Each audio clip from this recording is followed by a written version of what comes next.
Yo, what's up, everybody? Welcome to the Listen Up podcast. It's your boy Brandon. This is your boy Sam. Yo, today we got Drake on the show, man. We're gonna bring him up in just a little bit, but before we get into all of that, be sure to click the subscribe button. If you're on YouTube now, hit the button, like the post. Again, Spotify, Apple iTunes, Facebook Live. If y'all see it, retweet the pod. Good morning to everybody there. Sam, man, we got some fun stuff to talk about on the show today, man. Yeah, we You got ready? a lot of great things to talk about. We got Taylor Drake from the Lockdown Network knows, Anonymous knows also.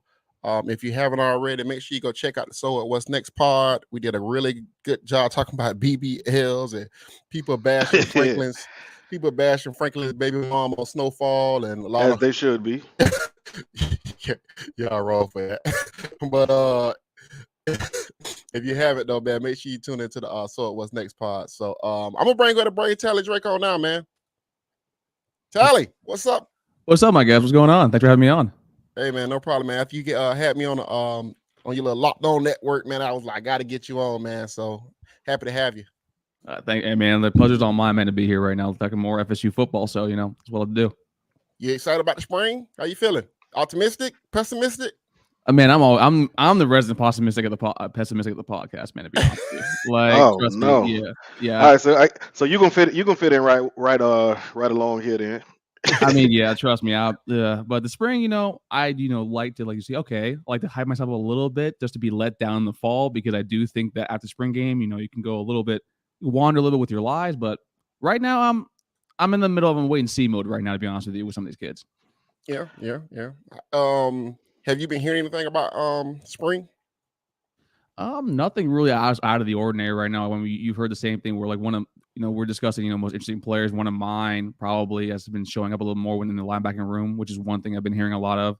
And then I think we've all been hearing where I did not like the Trey Benson take at all. Yeah. I mean, I was one of the people who was like, he had a severe knee injury, so I'm like, I don't understand why we want to take another chance on that. But apparently, from what I'm hearing, he's probably the fastest kid in that room, one of the best kids in that room. So I kind of want to see how we're going to utilize him. But then also, I don't know how that affects DJ Williams too. So that's kind of the things I've been hearing about a little bit. Okay. All right. That running back room, that's an interesting room. Interesting stuff coming out of that room. Yeah. So we're supposed to get into our top 5 most important players. We're gonna get into the Brownlee situation, and we got a 5-star quarterback that said Mike won't call him. Hey, hold on. That's how we gonna frame that. We got a 5-star saying Mike won't call him. Gotta understand that one. But where y'all want to start at, man? Man, let's go through our top 5 players, man. Let's kind of dive in. I guess let's go. I guess from 5 to 1. We're going most important. We're not going to include Jordan Travis because it goes without saying if he gets hurt, we're going to lose. Pretty much. Yeah. Easily. So let's go ahead and you can start us out, Drake. You the host. I mean, you the guest. All right. So I think probably the most important kid in the entire team is Fabian Lovett. And that's primarily, I think, the most of the games, I think Jimbo said it best, is basically won along the trenches, right? And I think also we're going to be able to see how good he really is now that Jermaine Johnson, who was probably going to be a top 10 pick, not coming up, and Keir Thomas are both gone. I want to see how he's able to gel with, Robert Cooper up along the middle and set the tone for the rest of the defense right now. That's not a bad pick. Brandon, who you number 5? It's funny, along those same lines, I had Jared Verse. For a lot of the same reasons, right? You're going to have somebody who's going to pick up some of that production. We understand he's not going to be able to be Jermaine Johnson. That's impossible. But what he can be is maybe a poor man's Jermaine Johnson, or even just Keir Thomas, right? Because if he's able to be Keir Thomas, then that still brings a element which then frees up a player like Fabian Lovett to be able to, be more productive. So I got Jared Verse. My number 5 player is actually a mix between Rod Orr and Lord Willis. If they can't give us something at the tackles, I mean, I only say they got to be, one of them got to be a starter, and one of them needs to be able to actually be an ACC level tackle. If one of those two can give us that, and we can push Darius into the inside or push God damn, I forgot the other guy's name, but the guy with the goggles. Oh, Robert Scott. Yeah, Robert Scott in the inside, and that'll increase the depth. I got either one of those guys as my number 5 player because we're gonna need depth on the offensive line. Okay. Give me who. If we go into your number 5 player, who's your number 5, Drake? No, he at number 4, right? We're going 5 to 1. No. He gave us number 1 the first time, right? You gave us Yeah, I guess I number can 1. get number 1. Okay. Yeah, he gave us the number 1 most important. Yeah, my number 5 is going to be Caden Lyles for me, and primarily because we saw last year how Maurice Smith, injury-wise, just wasn't able to properly snap the ball, and we've seen like what the past 3-4 years of Bavion. You can either do one or the other. You can either block or you snap, but for a center, you should be able to do both. And then Mo Smith last year was hurt the majority of the year. Also, remember the Notre Dame game, we were fine OT until he snapped the ball way over, Mackenzie Milton's head. And Mackenzie Milton's like, what, 5'9"? I know he's listed at 5'11", but he's not that tall. Can't quite jump anymore either. He only had one knee. Couldn't jump. Hey, man. Remember that, man. It's important. Yeah, he had a lot of stuff had to be perfect for him to get the ball in. I feel that. But then with Caden Lyles, too, I think that's one kid that, he also has the size of an offensive lineman. And one of the things that we've been saying a lot of the past few years is that the offensive line, like size-wise, is a lot smaller than most Power 5, lines. And now we're seeing with bringing Caden Lyles in and Bless Harris also in, too. Like, those are two kids that, actually have the Power 5 size level. So for me, it's Caden Lyles because snapping the ball is probably one of the more basic things for football, but it's also one of the more important things, especially when we have a line and Jordan Travis as our quarterback. Okay. So I have my number 5 is a combination basically of Deloach, and Gainer, right? So I basically have our linebacker unit is as a whole. They took steps last year. We saw a little bit of progression from the linebacker group, but we got a new linebacker coach now.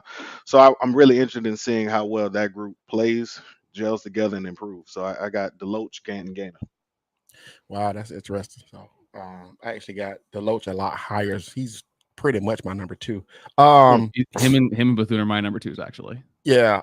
So I got Quayshawn Fuller, man. I think that we fell in love a lot with transfers and the new guys that's coming in, but I think in order for this staff to make the type of leaps and have the type of recruiting juice that they need the guys that they brought in to actually develop and make plays and be big time. Quayshawn Fuller was coming on last year. Yep. He was hit and miss, but another year, I think he actually, for this team to be where I think it needs to be, I think he actually has to be DN number 1. I don't think Verse is going to be DN number 1 because I think there's going to be a huge adjustment for him coming from that level that he played at to this level. I think people keep comparing him to Jermaine Johnson. I keep saying this. Jermaine Johnson played at Georgia. A lot of great defensive ends there. A lot of people to learn how to work from. A lot of development that went on there. He's a day one ready guy. Verse is not quite. Didn't come from Georgia. Let me ask you this. From Georgia. I 100% agree with you, right? Again, I think comparing anybody to Jermaine Johnson is going to be very, very tough. And if you're looking for that type of production, then let's dead that, right? Yeah. I doubt very seriously that Verse is going to give us that. But what I think the idea of him not playing at Georgia does make a difference. But he did play well against Power 5 competition. Played well against Syracuse. Power 5 competition, regardless. You know what I'm saying? Like he has that. So in my opinion, I do think he can perform well in these, and he does have all the size and measurables to be good. I'm not arguing that Quayshawn Fuller is going to be needed, but man, Quayshawn Fuller being the number 1 defensive end is going to be. I just think if the season's going to go the way we think if the season's going to go the way we need it to go, he needs to be DN number 1. That means he was recruited highly. He was highly regarded. Okay. He needs to show up, right? Yeah. I think the big thing with Verse, and I think what's going to happen is we're going to see some splash plays from Verse. Mm-hmm. And that's going to say, oh, this kid is great. But I think it's going to be a lot of times you're going to see some big plays happen, and you're not going to know who fault it was. It's probably going to be because Verse got pushed in the inside a little bit. You know what I'm saying? Because there is levels to playing at this level of football. And it's some big offensive lines in the ACC. There's some older offensive lines in the ACC. And it's going up against guys at Florida State may not technically prepare you for what you want to see every Saturday. So not knocking Verse, not saying he's not going to be good. He might be great next year. I just think we're a year ahead on the hype. That's all. It's the speed of the game, honestly. Like that's one of the big things. That's what we like. I have Quayshawn Fuller like on our other show that we discussed it about. Like I think he's probably someone you need to watch out for because I think that he actually finally showed like some flashes of like, okay, now we see why you were so highly regarded, highly recruited by the previous staff. And like I wouldn't be surprised if Fuller starts and then Verse maybe takes the job halfway through the year because we saw with Marcus Cushney, right? Who like on the FCS level, he was like one of the nation's leaders in sacks, right? And we just saw that he never was able to acclimate to the speed of the game. Verse is obviously much more talented and much more athletic than Cushney, but it does take some time to be kind of get used to. It's kind of like in baseball where you go from the minor leagues to the majors and you kind of have to adjust your timing, adjust your pitch selection. So to me, like Verse, I like Verse a lot, but I think Fuller, if we want to be really good, I agree with you, Sam, that Fuller needs to take reins of that DEM1 spot. Right. All right. So let me ask you this then: do we think Man, let's Fuller go. We gets got to to go to that the next number one guys. spot? Come on, I no. I just listen. We got time. We early. Uh, Do we think he gets to that number one spot? Who? Fuller? Yeah. If he doesn't get there, then I think that's an indictment on the coaching and an indictment on development. I think he will, because I think I actually do believe in Papuchas. I know that Jermaine Johnson basically was just a gift from God that we got from Georgia. He got developed there, but I think I have friends of mine who are boosters South Carolina. They never saw Keir Thomas play this well. And I think that was kind of evident actually at the coaching staff, actually with Papuchas, who's one of the few people actually on staff I do thoroughly enjoy. So I think he will get there to that spot. Good. Right. Okay. All right. Who you got, Brandon? Your number, what we at, 3? 3. I think we get a little bit out of order, but I got McClain. Okay. Like y'all feel about Full, I feel about McClain. I need him to step as a wide receiver 1 in order for them to be in order for the offense to be successful. Jordan needs a reliable target, and I mean the receiving core was just completely inconsistent last season. So I got McClain. Okay. Go ahead, Tally Drake. So I went with different wide receivers, one of the transfers. I went with Micah Pittman, and it's not because of what he's going to do on the wide receiver side of the ball. It's actually what we had a discussion of, where like on special teams, he's going to be kind of more of a difference maker. And now we don't know exactly when Winston Wright, is going to come back from his injury. Hopefully everything goes okay with him after the accident. But for Micah Pittman, like we saw how bad our special teams were last year when it comes to returning the ball and punts and kicks. And to me, that's something that for a head coach that preaches how special teams is probably one of the more important parts of your game, you can't do that again. So with me, Micah Pittman, we saw how we do it at Oregon. And he gives us a little bit of a sort of a difference maybe in the offensive game. So to me, it's Micah Pittman because he brings both special teams and also on the offensive side of the ball. Okay. Who you got, Brandon? You already said Joe already? No, I said McClain. You said McClain? Yeah. He went Micah Pittman. I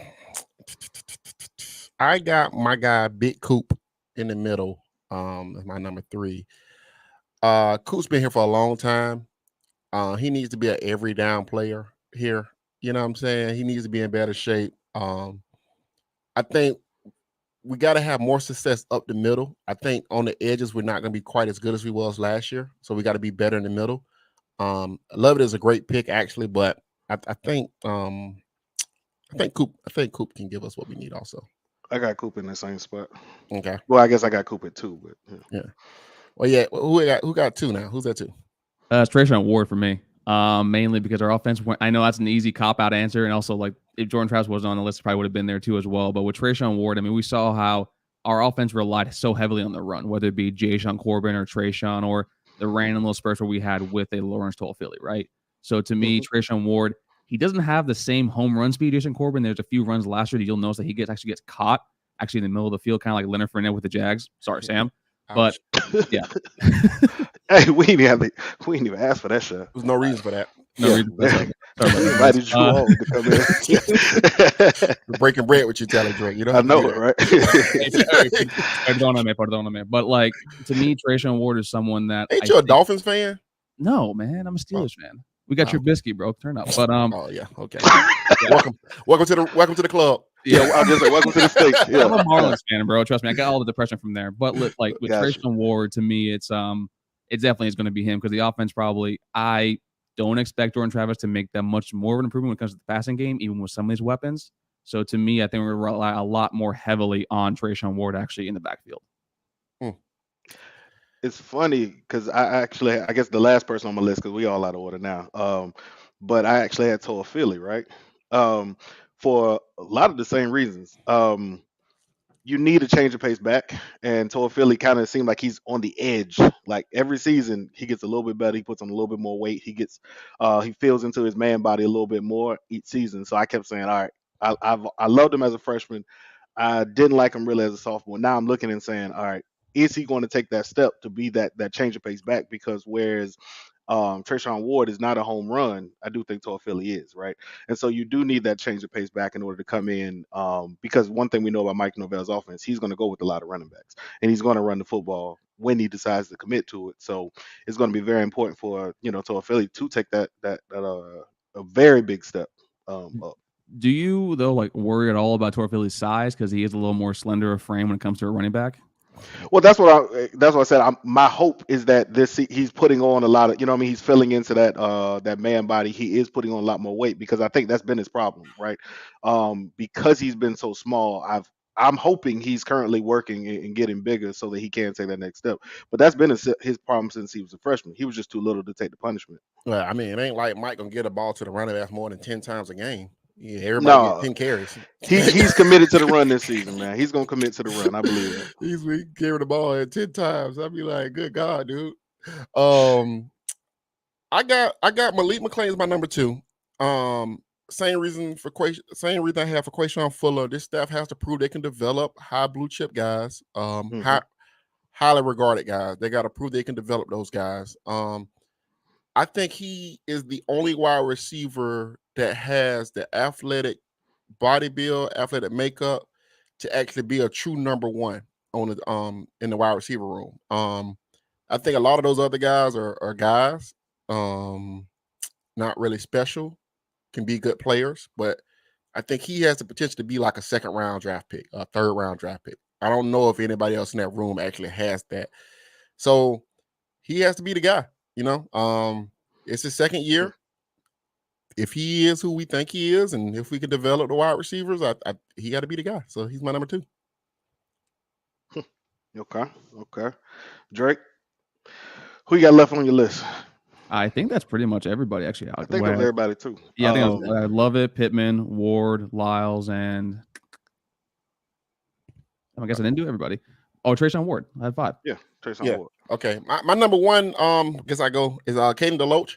I thought for any good football team, you have to be good in the middle.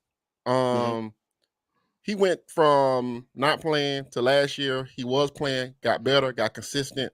Now he has to take the next step and actually be a leader, right? He has to be a leader. He has to be able to call the defense, know the defense inside and out, and he has to be able to hold guys accountable. It's the linebacker's job to do that on the defense, right? So he's my number 1. I think if he has a good season, I think the defense will be good, and I think I just said the defense will be good. I ain't gonna say the whole team. It's hard because I'm judging defense versus offense and who has the most talent. Defense has the most talent. So if the defense is going to take the step that I think it can take, Deloach has to be the catalyst of that. Him and Jamie Robinson, they have to be the catalyst for that. Do you think bringing in Tatum Bethune from UCF is going to help lighten the load from him? Because you see a lot of games last year, Kalen Deloach kind of had to do basically everything because he was probably the only good linebacker we had. I like Amari Gaynor a lot, but in coverage, he was kind of a liability. He didn't improve for times of stretch. But do you think Tatum Bethune kind of helps him out a little bit more to kind of be that kind of leader on the in the well, I think Tatum Bethune frees up Gaynor to do some other things. I think the biggest thing with Deloach is that he won't have to overcompensate anymore. I think he can be free to kind of do what he needs to do. I actually like Bethune though, so I think it might be the best linebacker unit we've had since. I was about to say that too. Yeah, 16. I was going to ask you. I think if I had to pick a most improved unit, I would probably I'd probably say the linebackers. I think because I guess as poorly as we've seen them play and as bad as they've been, right. I can say we've overhauled. Well, I mean, the offensive line, of course, is always going to be the focal point. But in my opinion, I think the linebacker group is something that absolutely has improved a lot when it was, I think, in my opinion, equally as bad as the offensive line. Right. I thought it was worse, but that's just me. Okay, listen, I was being nice. Yeah, I was trying to be nice. We like people over there. So yeah, it's true. We do like people over there. Well, we got that top 5 done, man. If you're in the comments, man, just leave your top 5. We'd like to know who y'all think. So let's get to Brownlee, man. Let's get to Brownlee. Who wants to go first on this? Me. Go ahead. Go ahead. So I've been watching this from, I guess, from a distance, right? And the thing, I didn't even get. There's a few different angles I wanted to. Well, the first one is, out of all the teams, and maybe I'm missing it. Maybe I missed it. Out of all the teams, how did Florida State end up with the NIL Like Hold out. hold up. Like, you know what I mean? Like, of all the teams, how do we get to the place where we were the team that ended up not having or having the infighting already? You know what I mean? Who got like I knew the moment you introduce money, if somebody's getting paid, other people aren't getting paid, there's gonna be just haters. You know what I Right. mean? That's just kind of how it goes. We knew there was gonna be something, and that was something that the coaches were going to have to like manage through. And Yeah. for whatever reason, when I saw this, I said, you're going to really find out what coaches really have the pulse of their team because they're going to be able to kind of talk through some of these problems. Right. We need a coach to be a leader of men. And the thing that bothered me the most was, damn, Florida State, we would be the one school that that has, you know what I mean, like you said, an NIL holdout and a disgruntled player basically because of the money he's not receiving. To me, that was the thing that bothered me, I think, more than anything else. I mean, to get into Brownlee specific, y'all can talk about that, but just Yeah. from a coaching standpoint, from a leadership standpoint, I said, y'all y'all couldn't be the first school. Y'all been the first school to have a lot of problems. We was first school on TMZ twice, you know what I mean? Now we, you know what I mean? Now we get into this, like we not trending in the right direction when it comes to a lot of when it comes to the head coach and the team as a whole, man. And then even like at some point you got to nip it in the bud. Like, you know what I mean? Like again, this is carried on for like a week, you know what I mean? Or Yeah. more. At some point, when it as the people in charge going to step in and say, enough's enough, dog. True. What you got, Tally? So, like, to me, it's a multi. I've been asking around kind of about that, and it's a apparently it's a multitude of factors. It's not just the NIL stuff, whether he's been compensated or whether he hasn't fulfilled his commitments. And I have a business down here in South Florida currently that I'm trying to launch right now with NIL stuff. So I can tell you right now personally that it's definitely something between contractually, like it's an issue. But with my concern wasn't that. Like, if you're not getting paid or if there's an issue with that, that's something between you and the company you've done everything with. My issue more primarily is just the way he's been posting on social media, right? And that's like, typically speaking, like, I don't care what 18 teenagers do. That's not my business. It's like, I don't get in my feelings about that sort of thing. Just to me, it's more that he's posting, about the team like this way. So it kind of, makes me think, like, how do his teammates feel about how everything's going on, right? And how that's going to like affect them moving forward. And then you're right about like, how is Norvell going to, deal with this? We're going to know kind of how the kind of leader he is.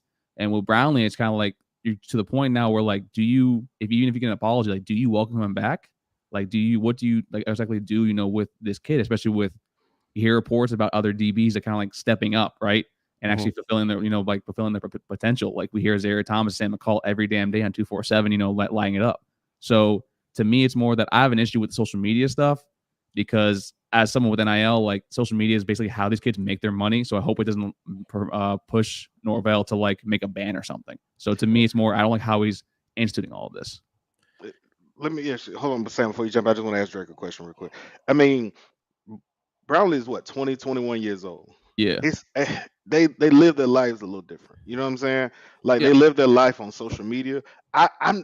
I expect players to kind of air out their grievances. We watch the celebrities, we watch all the people around us kind of air out their grievances publicly. We watching Kim and Kanye and Pete Davidson go, you know what I mean? Like air out their whole divorce on live on Twitter, right? Yeah. So I kind of expect kids to act like that. What I don't expect is for the people in charge to have allowed it to go on for as long as possible. And that was, I guess that's only my only thought. It's hard for me to blame the 20-year-old kid. We were 20. We did some things. You know what I mean? We said some things. We handled things poorly. He is handling it poorly. There's no doubt about that. Yeah, that's more my I feel like I got to excuse I'm gonna excuse the kid a little bit more than I'm gonna excuse the. Oh no, and I tend to do that way too. I worked in compliance, like with student athletes, like in a first person interaction, for 3 years in Baltimore.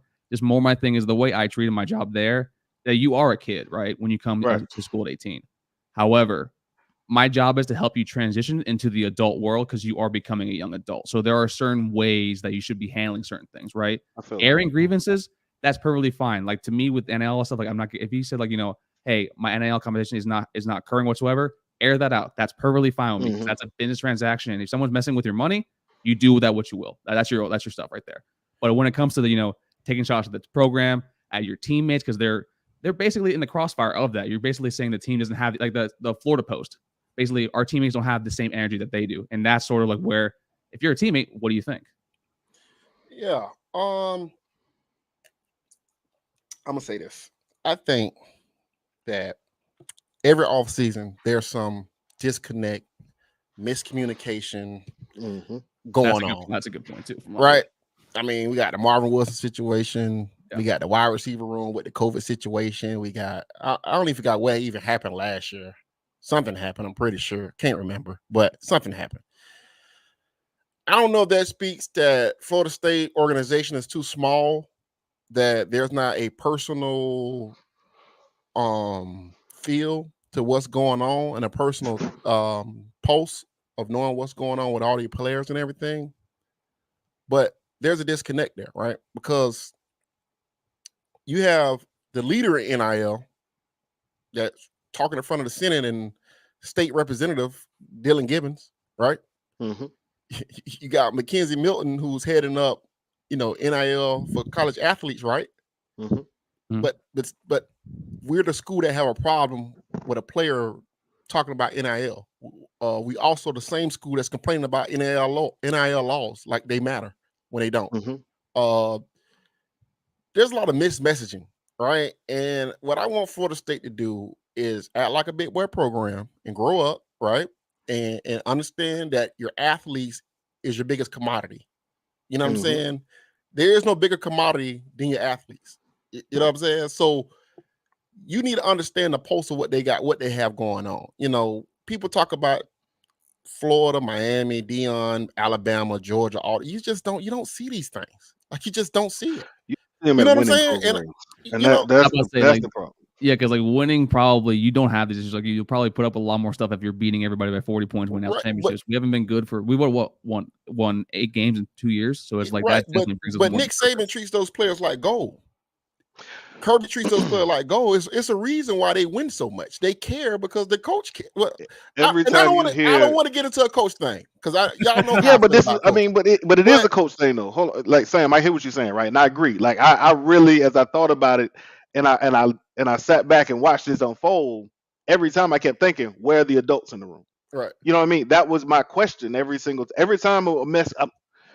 Where are the grown people? Where are the folks who, you know what I mean? Like, where's the person who, now again, we talk to the players and we've had a lot of guys who tell me, players got to hold each other accountable and accountability and so on and so forth, right? I agree with that. But when it comes to pocket watching, essentially what you're talking, you know what I mean? What we're talking about, that's an adult issue. You got to bring in some grown people to explain to Brownlee and say, listen, your money coming. Right. You know what I mean? Like, you have to go ball. You know what I mean? You want to see what like you want to make more money, ball harder. You know what I'm saying? Like, we'll work for you. You just got to go work. You know what I mean? Let the main thing be the main thing. And then I believe at some point you need somebody to be able to explain this and break this down to him at a level that where he'll understand. You also need somebody to take his phone and say, hey, listen, I hear it. I get it. I understand. We've all been there. You can't do this. There's things 1,000 times I want to, you know what I mean? In my personal life, I want to tweet out or I want to Facebook up, and I don't. But I thought this was the reason. But I'm grown. I thought this was the reason why we hired Boucher, Corey Fuller to deal with these DBs. And I thought this was the reason why we expanded the back staff to have more of a personal touch with these players. People are mad at Brownlee. And I think, me personally, if I was Brownlee's dad or Brownlee's uncle or Brownlee's big brother, I would tell him, yo, man, shut the hell up. Let's go out here and ball and let's go get our money. Like, we're going to get our money in the draft.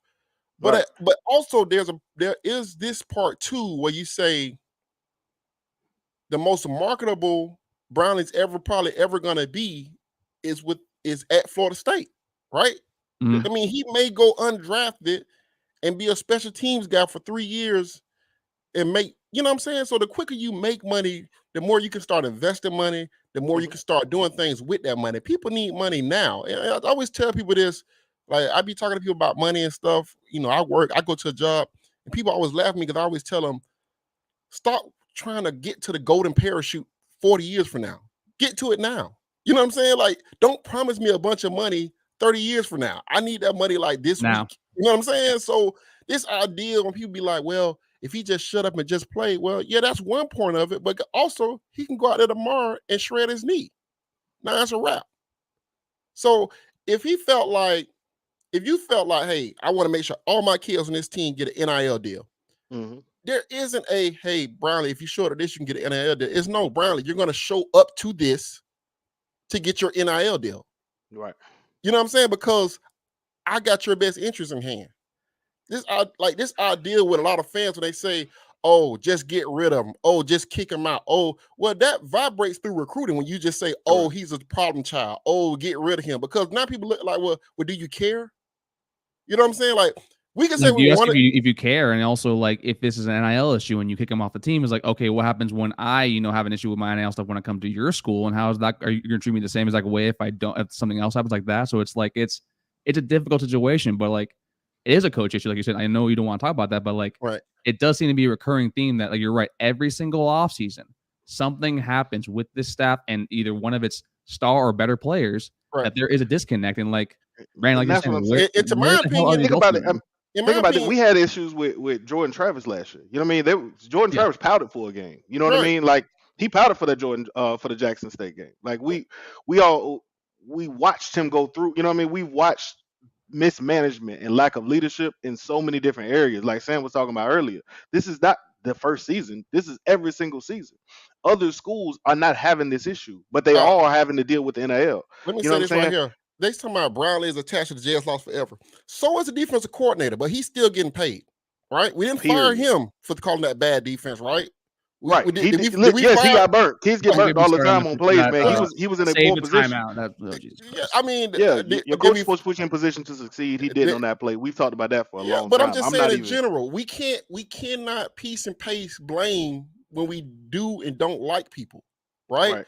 I think if you brought Brownlee back this year, put him in nickel, and made him like a blitz and slot and like a star, I think he'll be great in this defense. He'll be fantastic. He'll be exactly what you said, right? Being able to put him in a position to succeed allows him to be able to get the money that he wants, and then allows him to feel more, you know what I mean, which allows him to get more valuable. If you exactly what you said, Sam, that should be where they're working towards. And Right. then, hey, listen, we're going to feature you in this role, very similar to what Jalen Ramsey plays. I think that you got a future in this area here. So listen, don't worry about it. We'll get you your money on the back end. You know what I mean? Yeah, everybody let them get their 50. You got 100 coming. You know what I'm saying? Like, just there's certain things that you can massage certain situations to where it doesn't become public. You know what I mean? I don't think the first step was I didn't get paid. Let me go public. Right. You know what I'm saying? No, like I this think is there's brewing. levels to this. Yeah, you know what I mean? I think brewing. there's stages till you get up to this point of anger. And that's why, again, that's why I put it more not on only anger, leadership. but the kind of anger you're seeing right now on social media, because it's really, really targeted and direct. It's like, okay, there's got to be a lot more to this. That's why I was basically like, there's got to be more to this thing. That's why I've been trying to dig around. And I think that those kids talk to each other, not just the kids at Florida State. I think the kids from Florida State talk to the kids at Florida and Miami, and of course they do. Yeah. They all know each other, right? Yep. So if they feel like, yo, man, I was a starting defensive back on this team last year, and some guy that just got here last month is getting a bigger NIL deal than me, I can understand the grievance, right? If I go to work for 10 years and you hire a guy next week and he makes more money than me, I'm looking around like, well, did my 10 years matter? Yeah, but I agree. 1,000%, no, I'm just right? saying in general. No, you right. You're 100% right. That's the right feeling. That's the right feeling. Yeah, that's the right feeling. Yeah, you got the right feeling. That's not even a question of whether you're right or wrong. My question is, the first thing ain't I'm going on Twitter to tell the world that my bosses ain't shit. You know what I'm saying? Right. And that's what I'm saying. Like, you're gonna have a conversation with management. We're gonna talk to the people in charge who should then mediate the situation or make it worse. But like you know what I'm also saying? said, so like, when I look at this and I say we're grown adults at this point, we kind of understand that when we have an issue, like you go to management, you talk that you sort of like whenever I ask you with my boss, I work with, hey, listen, like we need to discuss so and so right now. Like you said, they're 20 and 21 that grew up with social media, and also they are basically celebrities actually for college football. So and they see, like you said, they see how everyone else acts, like, hey, I am basically the biggest celebrity in town. So if I do it this way, maybe I'll get, public support on my own side, and it might just backfire by the way you went about it. And after that first one goes out, now we got to have a conversation. Like, in other words, I know once the first message went out, right, at that point, it shouldn't have been an opportunity for a second, third, fourth, for you to, you know what I mean, for the Gator Post to go. Like, we've nipped this in the bud when it first happened. You know what I'm saying? And again, first, it should have never happened. But excuse the fact that it has, once it gets to the place where it's now public, we have to reel this in, because this is important. Not just the player is important. Brownlee's a good player. You know what I'm saying? Like, we can not like him. We can say he's doing a lot of things wrong. He's handled it poorly. I 1,000% agree. But you will need Brownlee. You know what I'm saying? Brownlee is, in fact, a really good player on your team. So you should, in my opinion, take priority and say, hey, let me fix this. Let me figure out what I need to do. And that's where, again, it's not Mike's fault, but Mike does wear some of the blame in, hey, you gotta be a little bit more I mean, involved in just this. It's an take your indictment on the leadership style. I think that's probably what it is. Leadership. That's I exactly right. think you just gotta, you got guys like Dylan Gibbons and guys that understand NIL. They should be heading up the NIL for the guys on the team, like a leadership council. If that's what you need to do, I mean, The goal for man, college athletes, to answer just this question, is just to make grow. money, man. Just so he said, what's the goal for college athletes today? NIL, NFL, all of it. Yeah. All of Yeah. it to go, right? Everything's not one beat. You know what I'm saying? Mhm. We trying to do everything, right? So It's like a buffet. You can have anything you want, man. Like, and I can tell you exactly, like, these kids, like, they actually do care about their education because they know that this thing isn't forever for them. And Right. some kids, they think it'll last a little bit longer, but eventually the game stops. Eventually you can't play. So you kind of do have to rely on that education. I mean, you saw Kalen LeBourne. He graduated from FSU with a bachelor's before he went to play graduate transfer football. So in case it doesn't work out, he's seen an injury, so actually can fall back on that degree. So to me, it's the education, but then like Brandon said, whatever gets you paid, because money talks. We're in a capitalist society, man. You go get paid. You know what I mean? Like, so these kids are looking at it and saying, if you tell before I didn't have the option of getting paid at 18. I now have the option of getting paid at 18. So my strategy should be different. And I'm all for it. You know what I mean? If I have a D1 athlete, then I'm going to tell them the same thing. Go and get the best deal. We're going to work and get the best deal. Market your brand. And again, these are the people who should be advising Brownlee and telling Brownlee, hey, I understand, right? Your feeling is not even wrong. But table it. This is not the best way to go about it. You're not LeBron. LeBron can tweet something and stuff happens.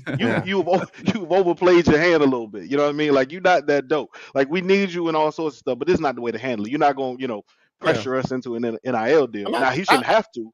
And I do think sometimes as fans, like, man, why y'all be taking sides with people within the family? You know what I'm saying? Like, you don't know. We don't know. You know what I'm saying? Like, we don't know what was promised to Brownlee and what he didn't receive and what he did do, what he didn't do. Should he be tweeting the stuff about the Gators? Man, no. But we can all agree on that. Yeah, we can agree on that. But I don't know how people, it's just always weird to me how people just say, oh, they get entrenched on this side. Like, what has Mike Norvell did to give y'all the benefit of the doubt? What has Brownlee done to give y'all the benefit of the doubt? We don't know.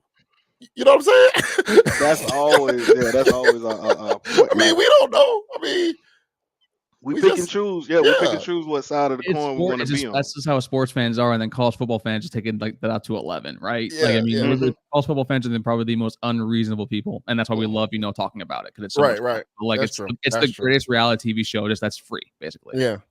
So, but let's get to this one question. Somebody put good morning. Jasmine Burgess says, good morning, fellas. Which of the newest recruits do you think should have the big impact this season? Who y'all got? I think it's Sam McCall, based on everything we've heard. Sam McCall? I think it's Ari Thomas. Is that right? Yeah. Either way, that's going to be good, though, right? Because I think it's those two are the best kids in the class. I talked about it a lot, and like talked to some friends of mine over the program that they love the kid. And I wouldn't be surprised, honestly, if that eventually, when the all said and done, Azariah Thomas probably might have the better career of the two. So, yeah, I don't know. That's gonna be. I don't know, man. That defensive back room is so stacked. I don't know. It's so tough. I know it's tough. Good problem. I think we need more good corners than we need good safeties right now. So I'm gonna go with Sam McCall for right now. That could change in the middle of the season. Because I mean, defense, like the safeties are like. Sidney Williams was really good before he got hurt. Yeah. Akeem Dent was really good going towards the end of the year last year. And we know what Jamie Robinson is, right? So that's 3 guys he got to beat out. That's right for playing time. Right. That's kind of tough. It's hard for me to see a path. I mean, I ain't not saying he's not gonna play. I think he's gonna play, but it's hard for me to see him getting the type of snaps. But I think with Sam McCall, if he's playing cornerback, I think we see more Sam McCall than we see Thomas. But I think in the future, going forward, Thomas is probably a better player in the future, right? So next year, their junior year. I thought Sam McCall was playing corner. I thought they say he's playing corner, but we'll see. I think it's interesting. None of us mentioned AJ Duffy and the potential, like with Jordan Travis getting hurt this year, because he actually might have a big impact, whether it be for better or for worse. Yeah, that's valid. AJ Duffy, yeah, AJ Duffy could. If AJ, I don't want, and I don't mean this as disrespect. It's gonna be disrespectful, but I feel like if AJ Duffy comes in, then you're basically in the same place you would be if Rodemaker plays. Now I don't mean that as in like you know what I mean. He's young. as He's 18. yeah, but you're right. I mean just as far as he doesn't have the game is too fast for him the same way the game has never really. I don't think the game's ever going to catch up whatever speed Rodemaker's playing on. Yeah. He'll never get there. You know what I'm saying? He doesn't have the ceiling. He's kind of maxed out wherever he's at right now. Great. He'll be a GA. He'll go on to coach and do all sorts of wonderful things, right? Mm-hmm. But I do think, you know, if we get to Duffy, I think you're basically looking at the same results. Mm-hmm. Okay. Yeah, I don't know if you know what I mean. That's the only reason why I didn't think of Duffy. I don't see Yeah, him it was winning more games. that I don't like. It's not that I think he's going to start. Just I have the worry that if JT does get hurt, because we haven't done anything with that room, that he's going to be pushed into that. And we've seen with history. God, I hope not. Yeah, because like I think AJ Duffy will be really good next year after he had a full off season because he kind of needs that. I mean, we saw with Toa Purdy when they had a live scrimmage, he literally broke a collarbone. Now he's backing up Casey Thompson in Nebraska. So to me, it's just something that I hope that doesn't happen. But history shows that if he can't keep healthy, oof. Yeah. Well, they saying Thomas is playing corner. I'm gonna say whoever's playing cornerback, if it's Thomas or it's McCall, whoever's playing corner, I think it had a bigger. I don't think they know. I think they just kind of rotating that. Yeah, well, that you know, it takes some time to figure out where to put people at. That's one thing they never know. They'll figure it out by game 5, probably. Yeah, somewhere in the middle of Duquesne, they'll figure it out. All right, man. So the last one we got is we got Dante Moore from Detroit, 5-star, saying that nobody's talking to him. The quarterback, very important position, and they're not talking to him, and he says because they're infatuated with Chris Parsons, and they don't. I'm gonna read it just because they're not texting me every day or texting me always through the week, but you know they got Chris Parsons. He's committed here, so there's no love lost with them.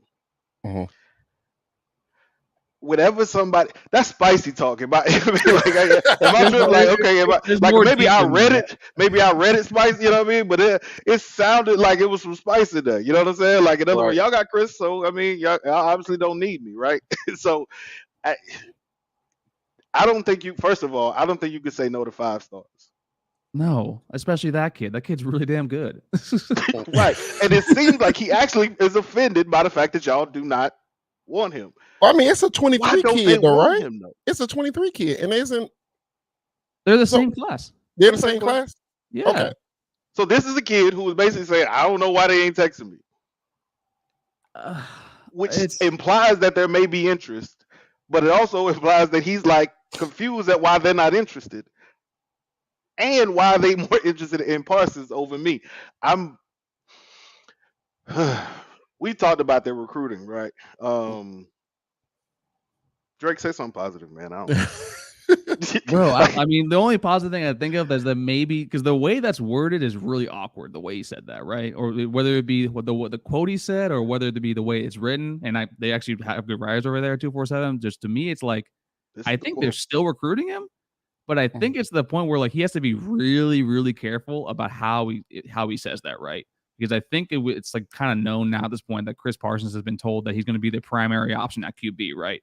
And we saw with Nico Marchio last year that when he found out AJ Duffy was coming in, he decommitted with the quickness, right?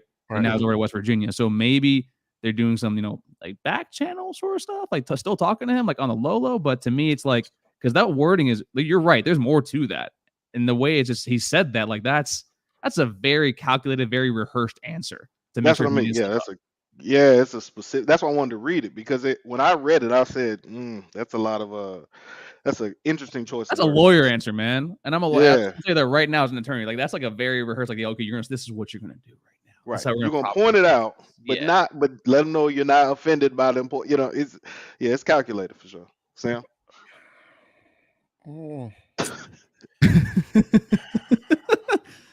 I'm trying to get me positive. He like Drake, like Drake, not you Drake, but the artist Drake. When he do that deep side before, and he's gonna like, it's gonna get, it's gonna get, you know what I mean? And then he get the spasm like that.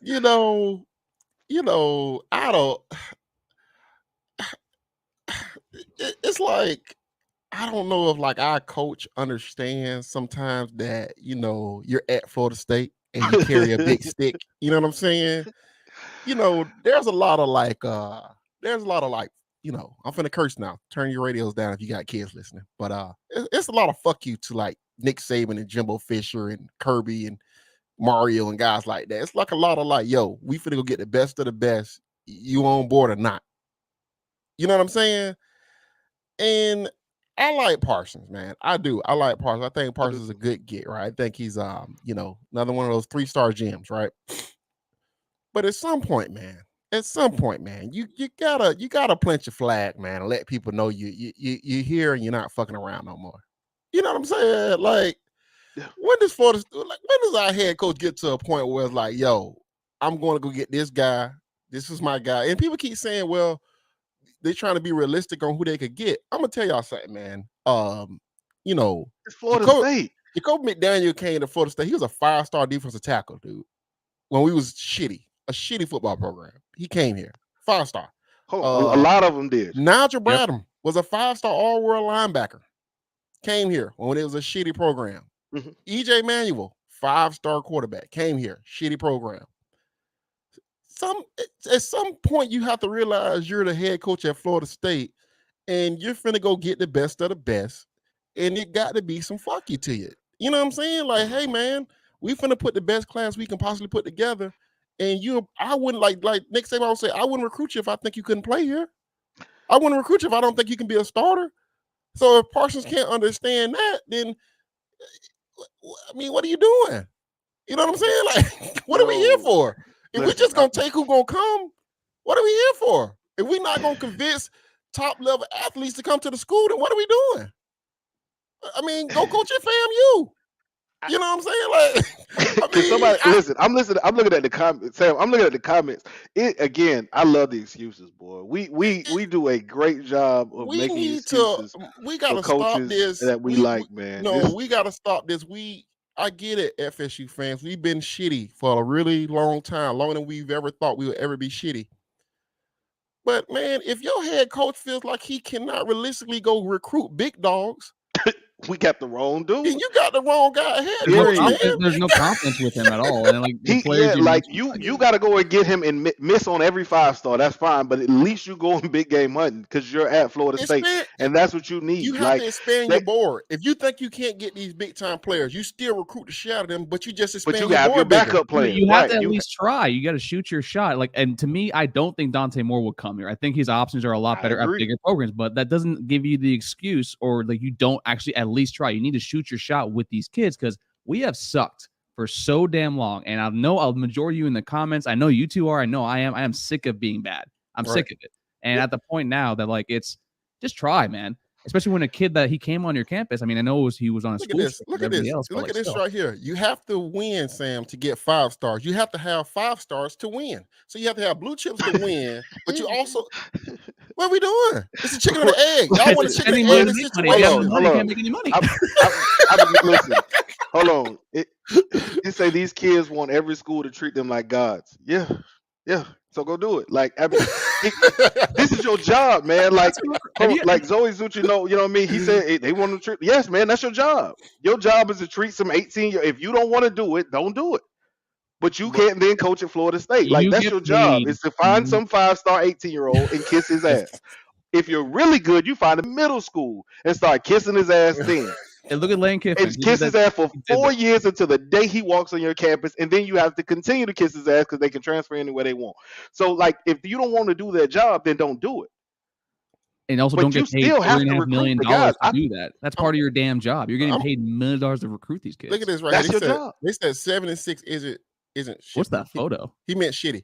But I'm gonna just say this right here to you. Think about this. At the time that Florida State was going 7 and 6, Bobby Bowden was 90-something years old. There was no optimistic of this team getting any better at that time.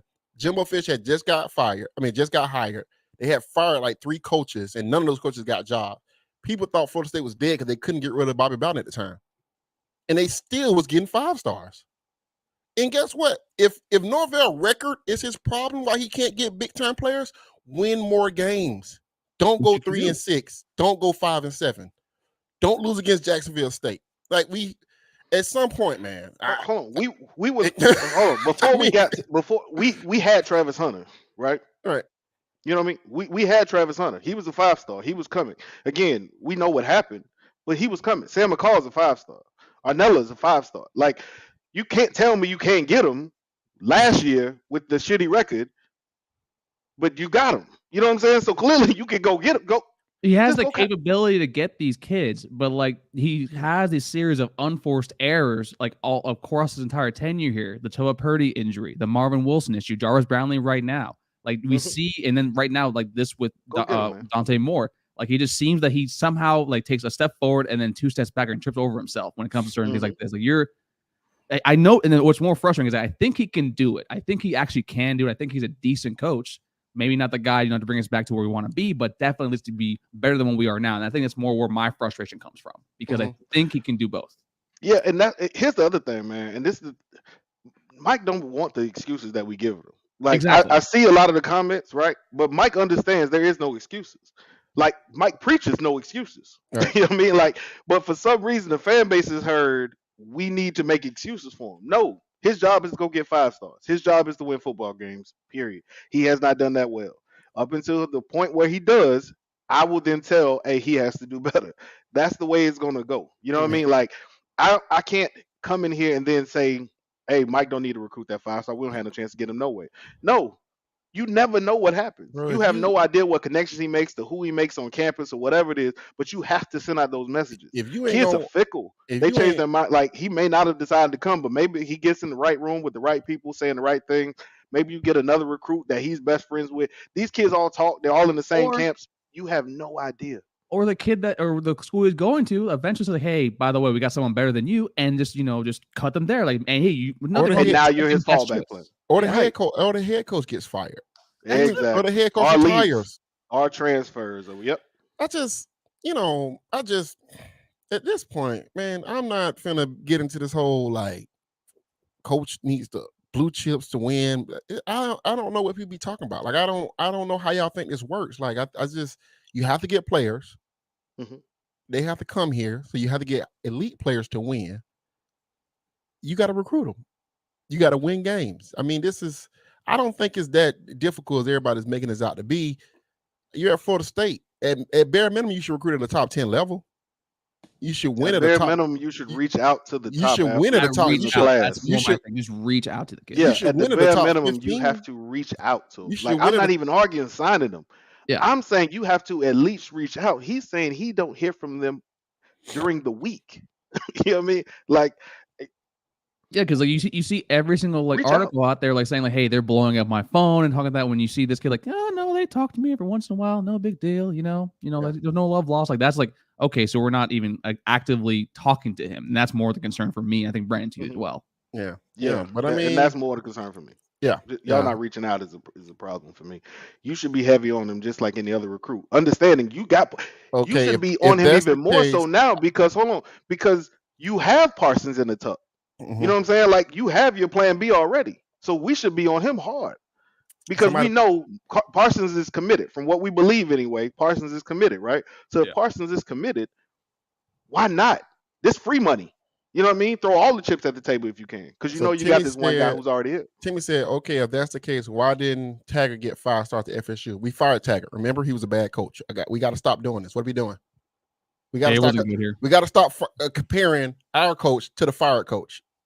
Unless we plan on firing this coach. Because he was fired because he didn't get 5 stars. Yeah, that was 3 years ago too. What are we doing? What are we doing here? We got to stop this. I love how Lance down here says like Norvell's playing hard to get, which is what I said before we even started recording this. Hey, listen, that could be it too. Like making. Oh, they don't really want me. Oh, that's intriguing. Find out why. What do they have going on over there? What do they have going on over there at Florida State? Yo, wow. Tired of the Taggart Norvell conversation. I don't know what Timmy's talking about. Let's compare him to Jimbo. Right. Let's compare him to a successful rebuild. When you start comparing those two together, it's a whole different way of thinking. When you think about how did Jimbo rebuild Florida State? How did that look? How did that feel? I feel like a lot of 5 stars came in while we were losing. Felt like I you was could be really, wrong, but really surprised by some of those players coming in Yeah, here. QB I room too. remember Jameis Winston. I don't remember us being good before. You know what I mean? Like, you know what I mean? Like, we weren't really doing. Like, yes, we were getting the bowl games, but we weren't really. You know what I mean? We think weren't when a Jimbo powerhouse first got football. here, I think he said he only had one player that he thought could actually even play on his LSU team that he left. Yeah, he rebuilt the roster with 4 and 5 stars and good quarterbacks, I just, man, this Florida running State, backs, man, this team has won 3 wide national receivers, championships. This is and Florida wide State. Y'all receivers. don't forget that, okay? People need to remember that. We actually won 3 national championships. We had some of the most dominant teams. Hall of Famers came out of those practice fields. Hall of Famers, people. Hall of Famers. All-time coaches. Okay? We're not Wake Forest, okay? God, I'm listen, man. Hit the subscribe button. I don't know what to tell y'all, man. Hit the subscribe button, man. But man, this is a great episode, man. We had a lot of people join the show. If you haven't subscribed, man, make sure you subscribe. Tally Drake, man, we appreciate you, man. Thank you so much for coming on. We have to do this again. Thanks for having me, guys. Yeah, and anybody, if you got anything, make sure you leave a comment on the YouTube page. We'll try to be back, I guess, next Sunday. So what's next? Probably be dropping on Wednesday. Everything's great. Y'all have a great Sunday. Y'all be blessed. Brandon, you got anything? Nope. Enjoy y'all Sunday, man.